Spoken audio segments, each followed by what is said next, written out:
Viewers, India में सड़कें थोड़ी सी ख़राब हैं, तो हमें जो होंडा है वो देता है होंडा अमेज और होंडा सिटी जैसी सीडेंस। बट क्योंकि हम अभी जापान में हैं, जहाँ पे आई कांट इवन कंपेयर कि कितनी अच्छी सड़कें हैं यहाँ पे, तो यहाँ पे जो होंडा के कस्टमर्स हैं उनको ऐसी सीडेंस जो है वो मिलती हैं जिसका नाम है होंडा प्रील्यूड। तो इसका क्विक वॉक अराउंड करते हैं और देखते हैं कि ये अगर इंडिया आएगी तो इसको घर के बाहर हम चला भी सकते हैं कि नहीं। Looking very special and it's an eye candy at Japan Mobility Show 2025. So let's get started with a quick walk around. तो viewers, yesterday I got a comment कि 2 गाड़ियाँ ये लेते आना जापान से, प्रील्यूड, एक मेरे लिए और एक मेरे ट्विटर के सब्सक्राइबर के लिए। तो देखिए मेरे पास सिर्फ 250-300 येन्स ही बचे, तो आई विल सी कि उसमें इसका अगर डाई कास्ट मॉडल आ जाए तो I will bring that for you. But for now just look at that design यार। मतलब बाकी चीज़ें की बातें तो होती रहेंगी, just look at the design. For some reason ये ब्लैक से ज़्यादा रेड में ज़्यादा सुंदर लग रही है। If I am not wrong, it's kind of orangish red. बहुत सुंदर लग रही है गाड़ी in person.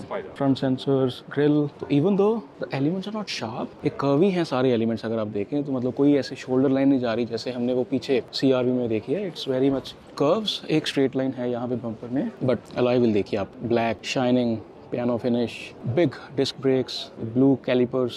These are 19 inch alloy wheels और Continental Premium Contact 6 के व्हील्स हैं, जो नई गाड़ी हमने भी ली है। आप सबको मालूम है कौन सी है, वो नीचे कमेंट करके बताइए। उसमें भी Continental के टायर्स हैं, so I am feeling a little happy. But ये देखिए आप, मतलब every young journalist they are after Honda Prelude. और कल मुझे भी सबसे एक्साइटिंग ये लगा, हालांकि पीछे मिडल में आप देख पा रहे हैं होंडा ज़ीरो अल्फा, वो इंडिया बाउंड गाड़ी है। 2027 में हमें EV देखने में मिलेगी, जो ई-विटारा जैसी कार्स के साथ BYD एटो, महिंद्रा EVs, टाटा EVs के साथ कर्व अपर सेगमेंट में कम्पीट करेगी। We are not sure about the pricing, but for now let's talk about prelude.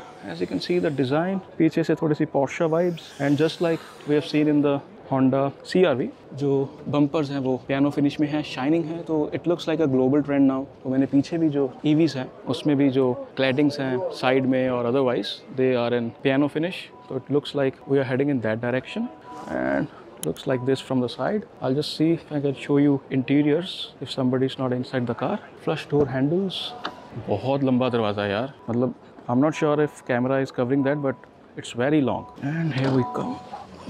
Wow, what a feeling. तो again the design language is very much similar. जो straight lines, horizontal lines हमने बाकी Honda cars में भी देखी हैं, और India में भी ऐसे ही इनकी हॉरिजॉन्टल लाइंस रहती हैं। Digital cockpit, nice looking, small screen, I will say सही है बिल्कुल ये साइज़ ये वाला।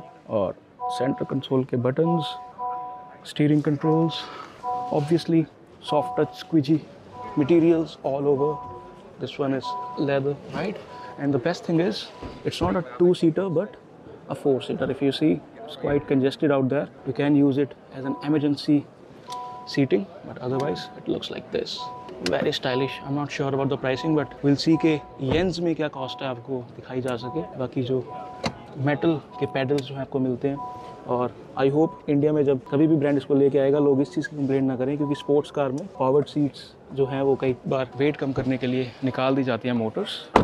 And here we can see the boot space also. और जो मैं सीट्स की बात कर रहा था, they are split seats 60-40 and just look at this, it's also so nice. तो I'm not sure about the cost, but मुझे लगता है इंडिया में अगर आएगी तो ये something around 1.30 CR, ये मेरा रफ गेस है कि इससे कम तो I don't think it will be, इससे कम जो है वो होगी, but design is so nice यार। तो ये जो प्रील्यूड है इसको देखिए ब्लैकन में ब्लैकन किया गया है, और जो रेड है उसमें तो already it's blanket.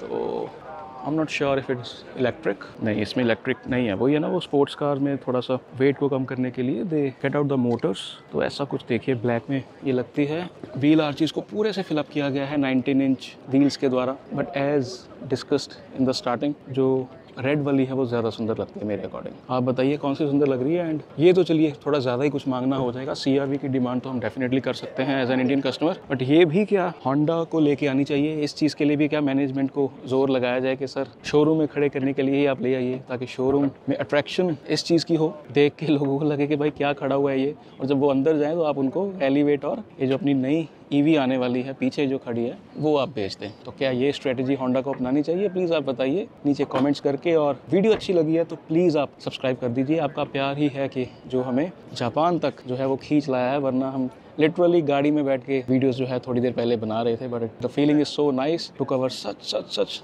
Nice cars from Honda. Keep supporting, keep loving. Thank you viewers. और नीचे कमेंट करके ज़रूर बताइएगा कि रेड लेनी चाहिए कि ब्लैक लेनी चाहिए, शोरूम में कौन सी ज़्यादा अट्रैक्टिव लगेगी। Thank you so much.